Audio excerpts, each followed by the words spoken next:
শতভাগ বিদ্যুতায়ন করে বিগত সরকার সারা দেশের 40 লাখ সৌর বিদ্যুৎ ব্যবস্থাকে ধ্বংস করেছে বলে মন্তব্য করেছেন জ্বালানি বিশেষজ্ঞ অধ্যাপক ম Tamim.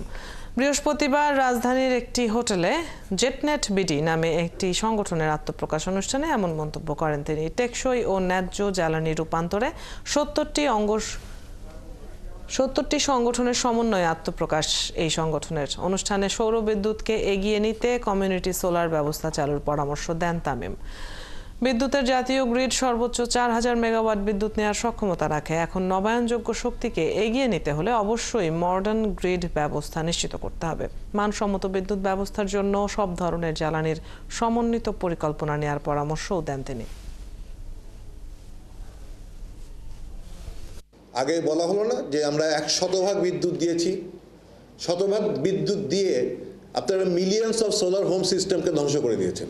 Without considering the success story you are so proud of and boasted about, the solar home system ওয়ার্ল্ডে বাংলাদেশের মতো এরকম সাকসেস আর নাই। That has died down, is gone, because you have taken your grid power